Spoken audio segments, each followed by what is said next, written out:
বোন, বাপ হারা ছেলে, তাই তো? আমি কার দায়িত্বে আছে জানি না। যদি চান আমার নলেজ সিটিতে যখন 4 ক্লাসে পড়বে, 4 থেকে আমার নলেজ সিটি আছে, আমার দায়িত্বে দিয়ে দেন, থাকা খাওয়া পড়াশোনা পড়ানো সব দায়িত্ব আমার। এবং আপনাদেরও বলছি, আপনাদেরও জানাশোনা, কোন ছেলে যদি থাকে দাও, এই যে এতিমের মাথায় কেউ যদি হাত বুলায়, আল্লাহ রসুল বলছেন সে যেন আমি রসুল্লাহ আমার মাথায় হাত বুলালো। জোরে বলুন সুবহানাল্লাহ।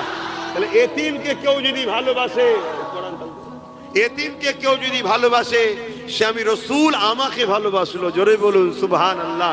তাই আমার নলেজ সিটিতে ঘোষণা দিচ্ছি, আপনারা 4 থেকে 8 ক্লাস চালু হয়েছে, এর পরের বছর আবার 9 চালু হবে, তারপরে বছর মাধ্যমিক, তারপরে এক এক বছর এক একটা ক্লাস বাড়বে।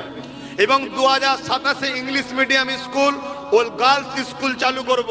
ওখানে মাদ্রাসা শিক্ষা নয়, মাদ্রাসা আমি 50টা চালাই, ওখানে আমি ডাক্তার বানাবো, উকিল বানাবো, জজ বানাবো। এই ছেলেটার পিছনে যদি সাথ দিয়ে একে যদি ডাক্তার বানাতে পারি, তাহলে একদিন যদি আমি একে ফোন করি যে দুজনকে পাঠাচ্ছি, কোচি একটু দেখে দিস, তুই দেখবে না দেখবে না?